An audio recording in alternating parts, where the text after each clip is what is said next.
Bismillahirrahmanirrahim. Assalamualaikum warahmatullahi wabarakatuh. Baiklah, pada kesempatan kali ini saya akan membuat video tentang materi penjelasan penyusutan dan amortisasi. Pengertian penyusutan menurut akuntansi dan perpajakan. Penyusutan dalam akuntansi adalah alokasi sistematis atas biaya perolehan aset berwujud yang akan dibebankan selama masa manfaat harta berwujud.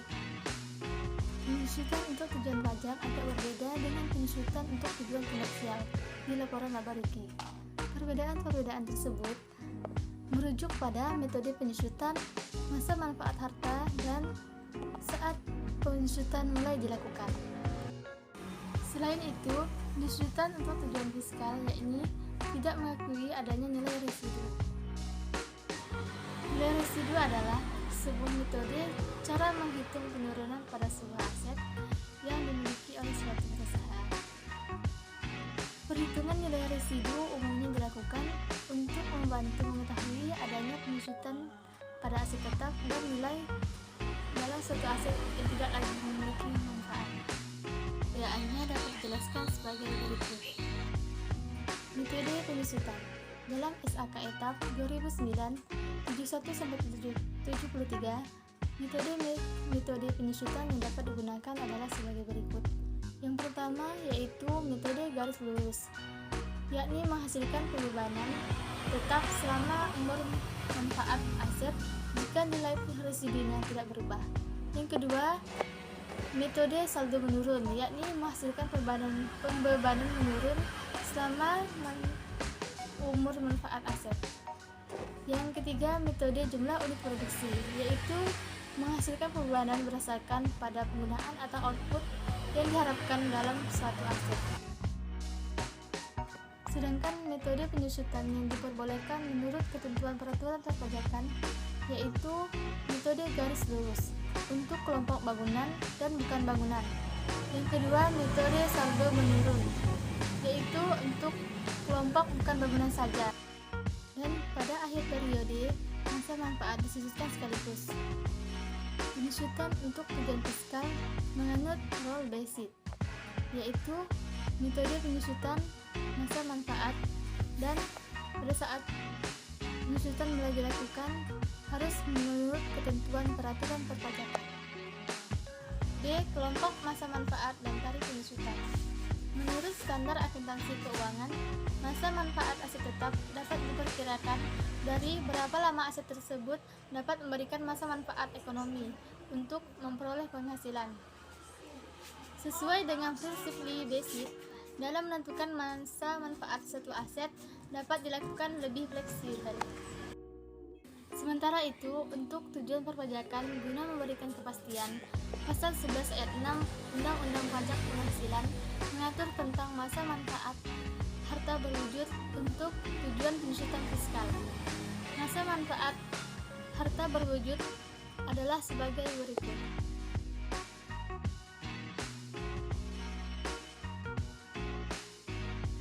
Terdapat beberapa harta berwujud yang menurut akuntansi dapat disusutkan, tetapi menurut perpajakan tidak dapat dibebankan sebagai penyusutan dikarenakan hal-hal sebagai berikut.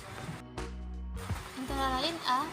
Atas perolehan aset tersebut termasuk pengeluaran yang tidak boleh dikurangkan dari penghasilan bruto sesuai pasal 9 ayat 1 Undang-Undang Nomor 36 Tahun 2008. Misalnya 1. Biaya perolehan aset yang tidak mempunyai hubungan langsung dengan usaha atau kegiatan untuk mendapatkan, menagih, memelihara penghasilan yang merupakan objek pajak.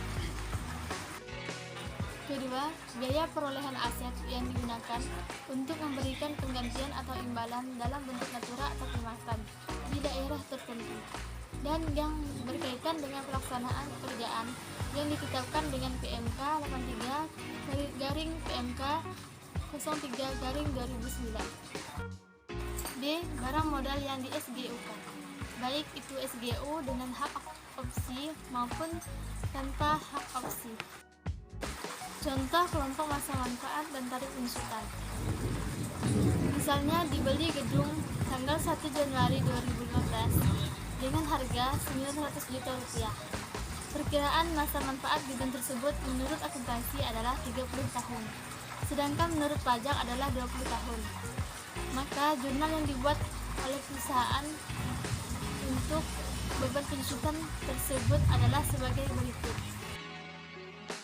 Tanggal 1 Januari 2015, keterangan beban penyusutan gedung berada di debit senilai Rp30 juta dan akumulasi penyusutan gedung berada di kredit senilai Rp30 juta.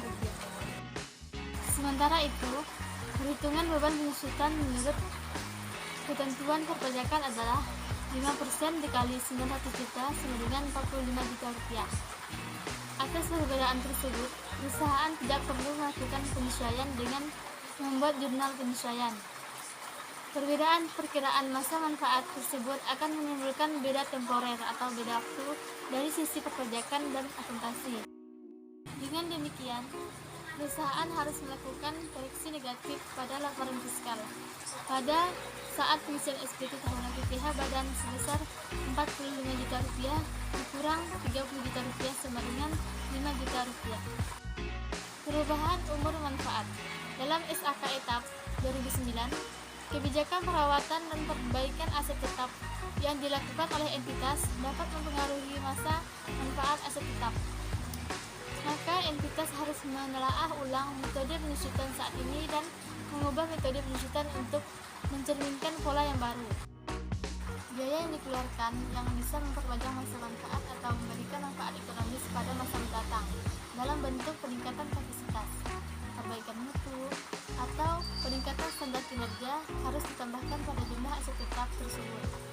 Namun, apabila biaya yang dikeluarkan tidak dapat memperpanjang masa manfaat, maka umumnya langsung diakui sebagai beban dalam laporan laba rugi pada saat periode terjadinya. Contoh misalnya sebuah mobil box Kijang yang dibeli pada tanggal 15 Desember 2012 dengan harga Rp150 juta memiliki masa manfaat 10 tahun. Pada tanggal 25 Oktober 2017, perusahaan mengeluarkan Rp25 juta atau capital expenditure untuk mobil box Kijang tersebut, di mana pengeluaran tersebut diprediksi dapat menambah masa manfaat 3 tahun lagi. Metode penyusutan menurut akuntansi dan pajak menggunakan garis lurus dengan jurnal sebagai berikut.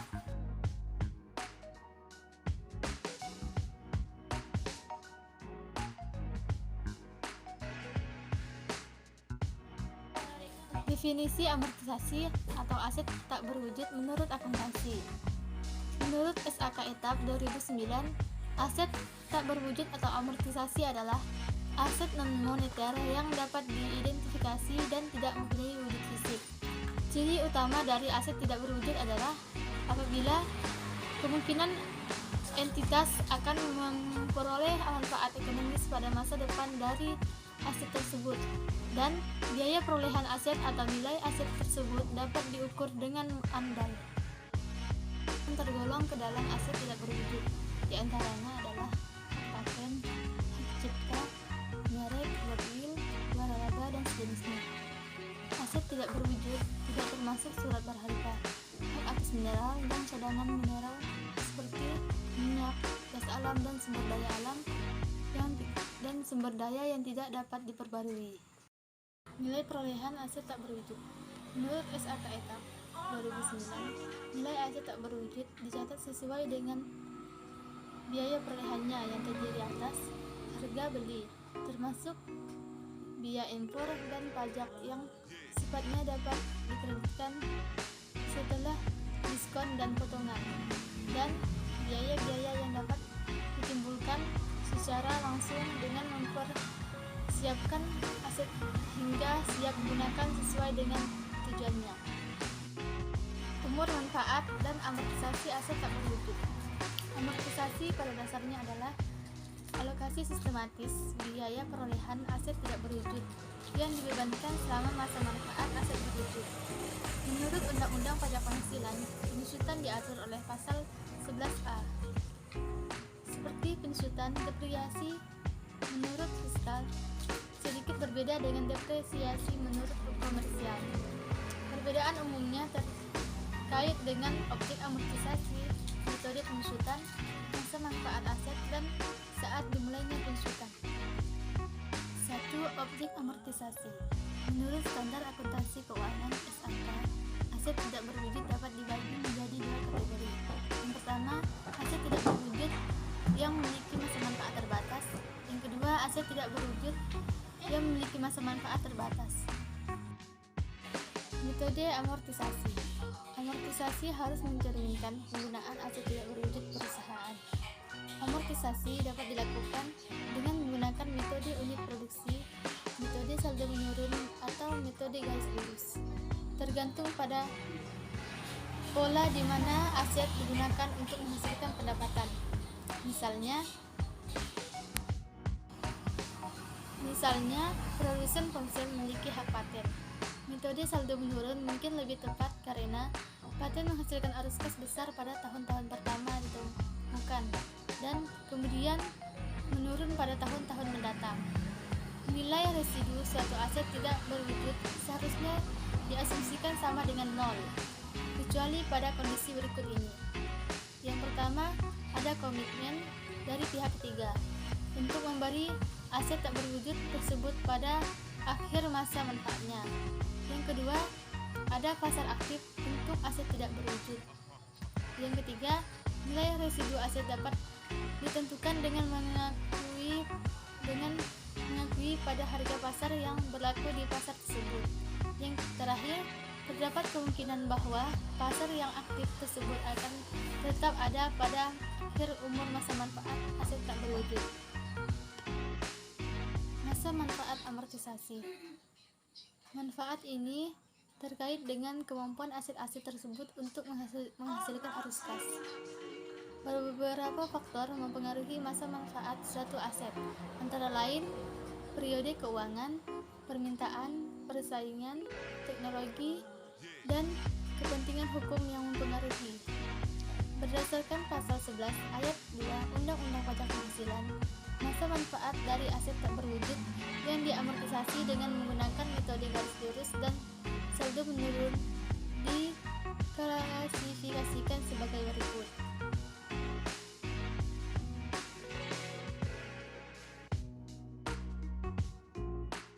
Saat mulai dilakukan amortisasi. Saat amortisasi dimulai untuk tujuan komersial, biasanya dibulatkan ke bulan terdekat. Sebagai contoh, pada 12 April 2013, PT ABC membeli paten untuk memproduksi produk telekomunikasi.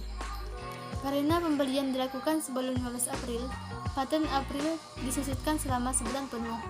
Jika dibeli pada 17 April, paten baru akan diamortisasi mulai Mei.